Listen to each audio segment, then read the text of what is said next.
All right, welcome back. Banyana Banyana are back onto the field of play, having arranged 2 friendlies this week. There was a come-from-behind victory against Zambia in Mill Park, and next up is Botswana on Tuesday. Remember that opponent? They beat them in the last COSAFA Championship. Well, let's welcome Coach Desiree Ellis onto Sunday Sports. A very good evening, Coach. It's lovely to have you on the show tonight as we speak, of course, about the friendlies and just the state of Banyana Banyana currently. Coach Desiree, can you hear me? Yes, I can. All right, awesome. Did you get my question there, Coach Desiree? I'm just wanting to get your opening remarks on the friendly against Zambia and that 3-1 victory at the Bidvest Stadium just yesterday. I can hear you. Can you hear me? Yes, absolutely. I can hear you all right. Hello? Coach Desiree, we'll just sort that out shortly. Sim, I think what's important is building up to what's coming on later on in the year, especially the African women qualifiers and, of course, the COSAFA Championship, of which our girls are doing a better job than the Bafana men's national team. Yeah, that was always going to come up, wasn't it? Yeah.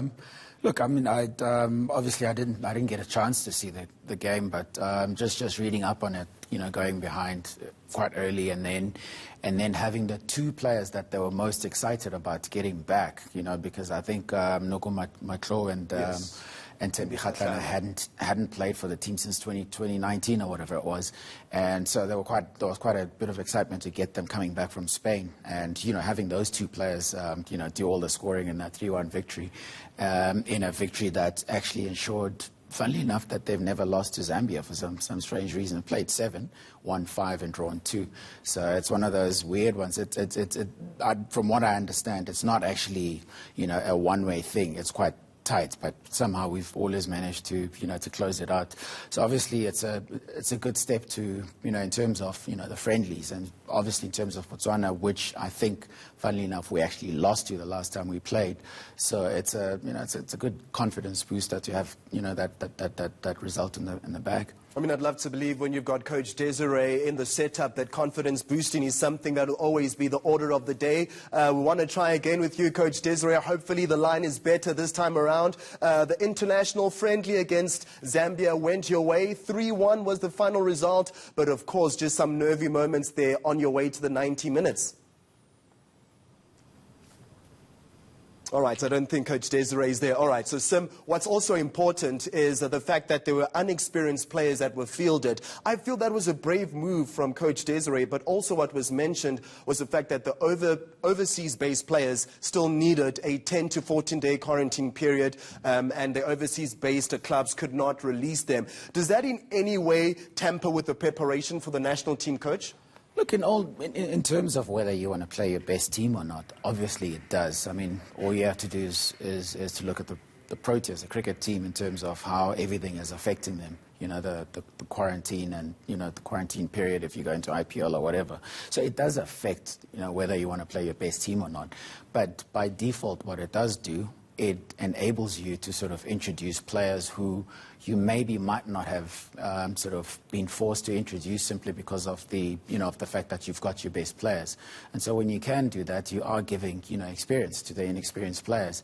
And also, you've got to look at the whole sort of culture of friendlies.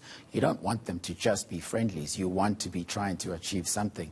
So if it's not just the cohesion of the team after a long while having not played, I think they last played in November, what you also want then is to use it to give, you know, the talented youngsters that are knocking on the door the opportunities to kind of sort of get a sense of what it's like, you know, in international football. I mean, you mentioned right now, you know, role models, especially for the up-and-coming young girls within the national team setup. And one star that stands out is Tembi Kgatlana. 10 goals, 5 assists in 10 competitions. She's obviously applying her trade in Spain.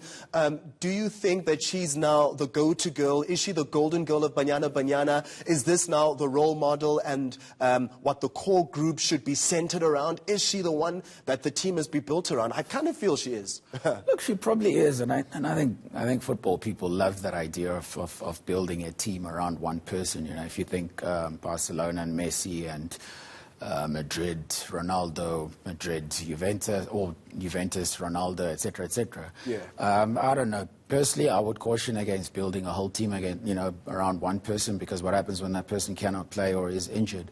But in terms of what she's putting out there, she's doing incredible work out there. And the really nice thing about the Banyana players is that there's quite a few of them sort of playing overseas, which can only bode well for South African women's football.